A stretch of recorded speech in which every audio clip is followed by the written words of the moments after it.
Olá, amigos do Faro Frame. Hoje estamos aqui para falar do filme Selma, Uma Luta pela Igualdade. Faro Frame, baby. Action! Metendo o nariz no filme alheio. Olá, bem-vindos mais uma vez, amigos do Faro Frame. Hoje estamos aqui com o meu amigo Pedro e vamos falar do filme Selma, Uma Luta pela Igualdade. Hoje, 15 de janeiro de 2021, estamos aqui comemorando o aniversário de 92 anos de Martin Luther King, de nascimento. Muito bem, Já Gustavo. que ele já foi assassinado há muito tempo também. Sim, aniversário do nascimento. Existe um feriado nacional, existem apenas 3 feriados nos Estados Unidos que são homenagem a pessoas, e um desses é para Martin Luther King, um grande líder mundial, e cai nesse ano, no dia 18 de janeiro de 2021. Então, estamos aqui no clima de comemoração desse grande líder, Martin Luther King. Selma, Uma Luta pela Igualdade, é um filme que conta a história de uma marcha liderada por Martin Luther King para trazer o direito de votos aos negros nos Estados Unidos, né? Então, esse filme é ambientalizado em 1965, lembrando que Selma é uma cidade pequena em Alabama, nos Estados Unidos. Sim. Aqui próximo, né? No sul. Nós moramos em Manhattan. E a ideia dessa passeata, dessa marcha, não sei se todos conhecem, mas um dos métodos de Martin Luther King e sua equipe era fazer marchas em protesto pacífico, né? Então, essa marcha, a ideia era andar de Selma até Montgomery, que era a capital do Alabama. Continua sendo Ainda a capital do Alabama. Eram 50 milhas, 80 quilômetros mais ou menos. E existe, a pé. A marcha. Existe todo um porquê político disso, enfrentamento com as forças policiais, governo, né? Porque eles não tinham direito, os negros, você falou já que os direitos... Então, esse é o resumo da história, agora você faz a sua crítica e depois a gente entra no porquê que existiu essa marcha, qual que é o contexto histórico e tudo mais, né? Sua crítica, o que você achou do filme em si, independente de fato histórico? Independente de fato histórico, para quem não viu o filme, é o seguinte, esse filme tem pontos negativos, pontos positivos, vamos começar pelos negativos rapidamente. Tá bom. Na primeira hora do filme, existem diálogos longos, só que diálogos que não resolvem e que não têm contestação, não geram provocação, não geram angústia, não geram nada. Então você se vê várias vezes vendo o filme, aí você se distrai, o telefone toca, você vê quem mandou. Chegou na metade do filme, bem na metade, entra a marcha. Aí a marcha tem tensão, aí o filme te captura. Dá muito mais tensão, né? Isso, aquela captura, o Martin vai lá e tal, eles conseguem passar essa angústia para você. Sim. E depois dessa metade do filme, os diálogos ganham em provocação, em tensão, porque entram os diálogos entre o presidente Lyndon Johnson e o Martin Luther King, que são opostos. Depois a gente vai falar sobre isso, mas são opostos, então você fica ali, não vai, não tira, não põe. E entra o governador do Alabama, que é um segregacionista de carteirinha, e ele tem diálogos interessantes, né? E aí o filme te captura, então acho que o filme passa ali raspando. Tá bom. Pode falar agora, eu estou curioso para a sua palestra, professor Gustavo. Eu acho o filme bom, em geral, ele consegue capturar bem as coisas. Tem um ponto negativo do filme que, assim, Martin Luther King sempre foi conhecido por ser um orador de primeira, né? Por ser verdade. Alguém que conquistava os discursos dele, né? É aquele discurso do I have a dream, né? Eu tenho um sonho e tudo mais. A Marcha para Washington, em 63, e assim vai, né? Mas teve um problema de roteiro no filme, porque eles não poderiam usar os discursos na íntegra. É absurdo, né? Porque a família não deixa, né? Você pode ter de copyright em discurso? Tem, né? Aí o que acontece é que no roteiro do filme acabou sendo adaptado, trouxe coisas que talvez você não sentiu essa questão do peso do discurso, porque eram discursos adaptados. Eram coisas, mas na verdade não era do discurso. Na verdade o do discurso eram os diálogos que eu não senti o peso. Mas você sabe, só para aproveitar o gancho, de fato os discursos do Martin Luther King são protegidos, têm copyright. E foram vendidos para outro estúdio, que não fez nada ainda. Tá? Então, esse filme ele começou, ele tinha os produtores ficaram com medo de colocar parte do discurso porque o orçamento não era tão grande do filme. Eles falaram, vou colocar o discurso, depois a gente tem que pagar multa e acabou o filme. É verdade. Bom, mas eu vou começar contando uma coisa que eu acho interessante para dar um contexto por que Martin Luther King estava fazendo uma marcha ali em 65, né? Eu vou voltar um pouco antes, eu vou tentar ser bem breve aqui, porque assim, um século antes, em 861, 865, existia uma guerra civil nos Estados Unidos.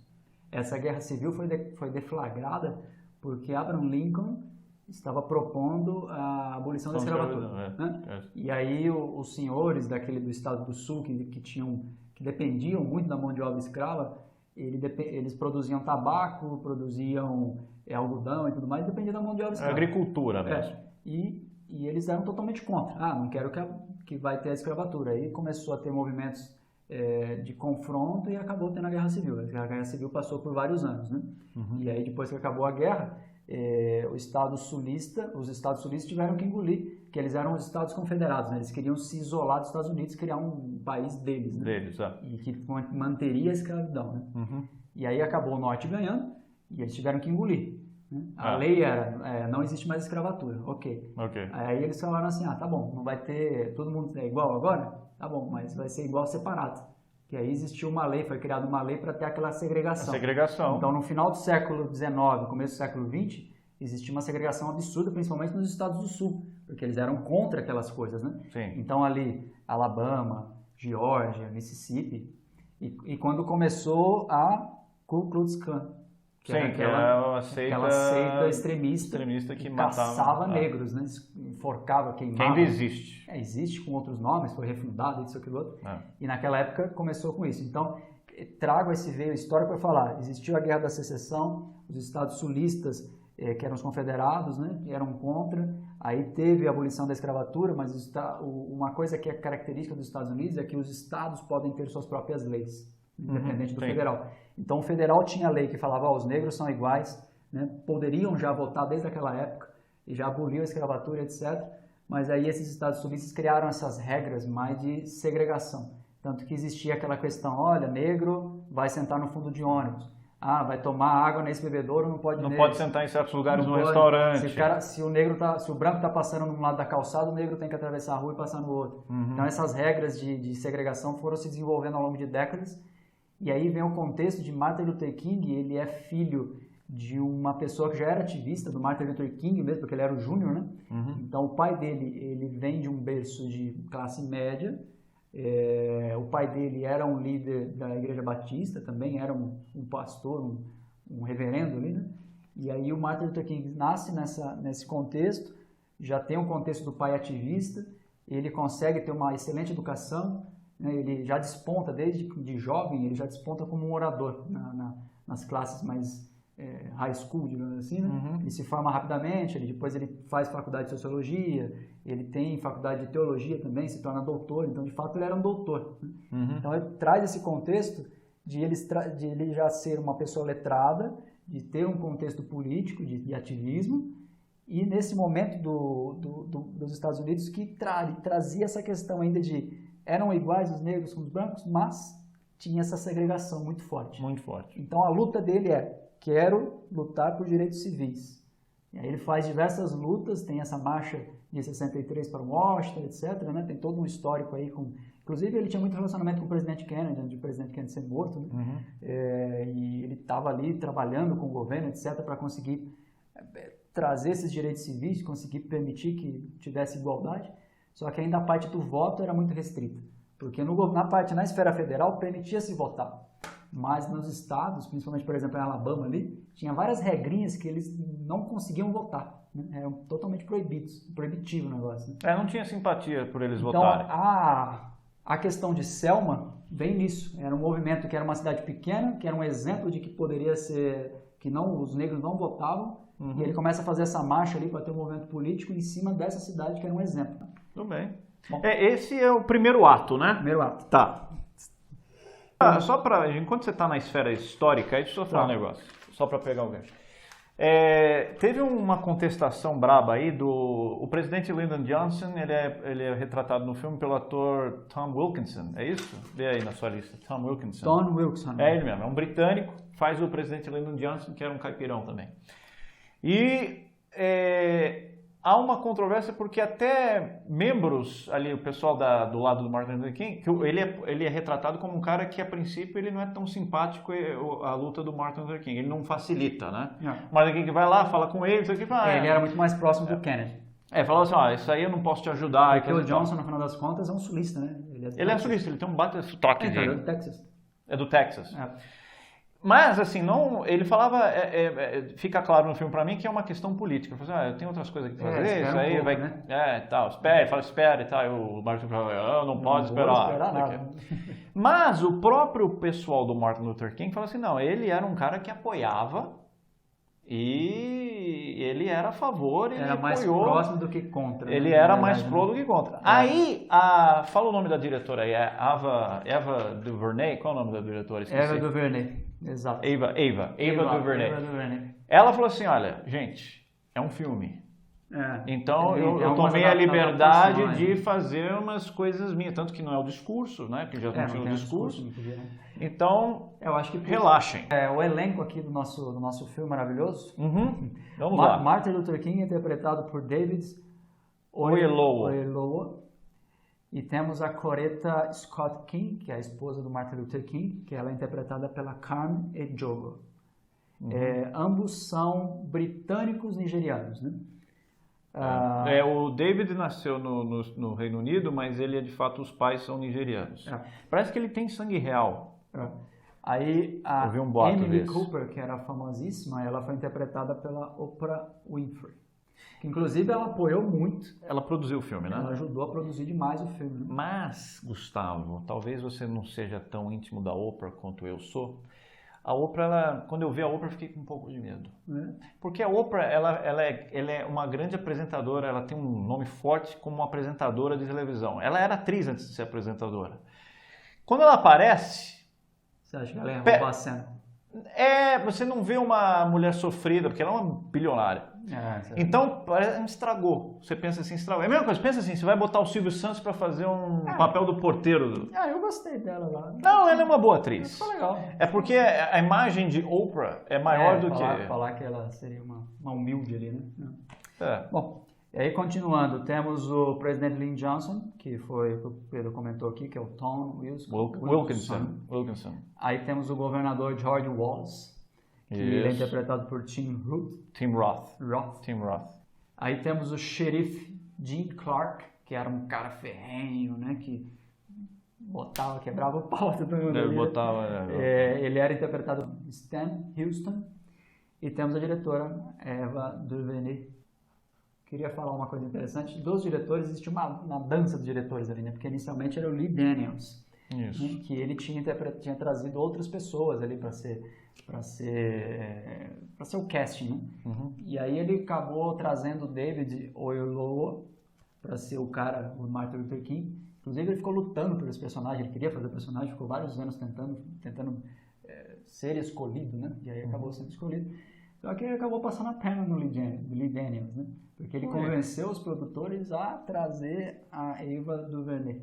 Mas ele que tirou o Lee Daniels, assim?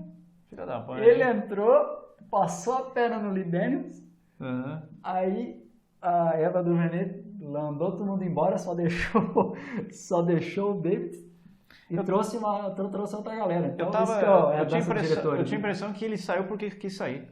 O Lee Daniels. Ele saiu porque ele foi forçado a sair, é isso? Ele foi coagido a sair? Ele foi coagido a sair. Bom, uma coisa, acho que um gancho aqui que é interessante, assim, é um filme americano, história americana, mas o elenco principal é britânico. Né? Sim. Que é lá o David e a Carmen. Né?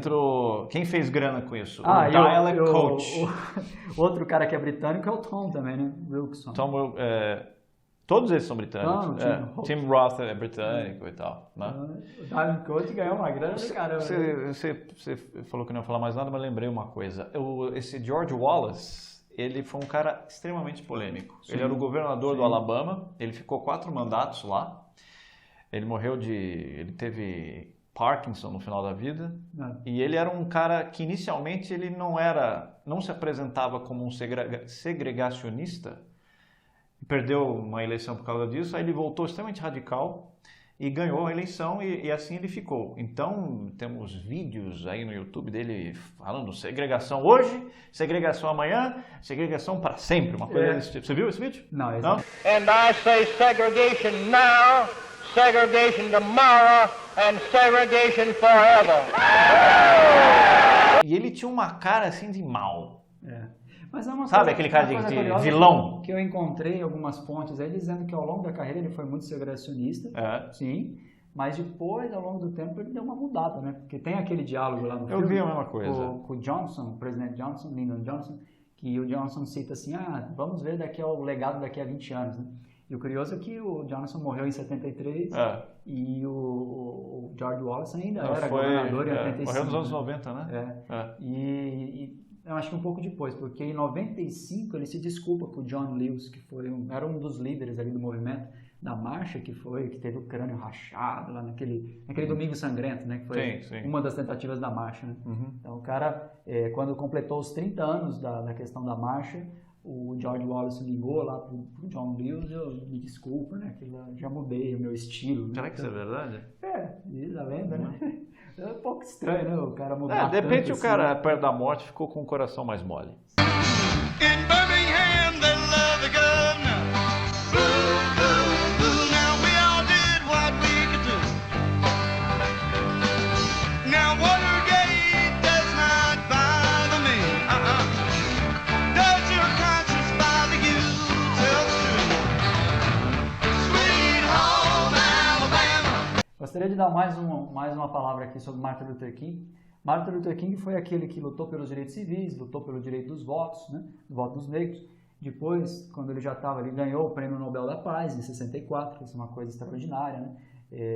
Depois ele voltou e começou a fazer marchas de outro formato, né? Ele estava muito no sul, ele começou a ir para o norte e ver as dificuldades também de americanos que não eram negros também, os brancos, né? Aqueles pobres.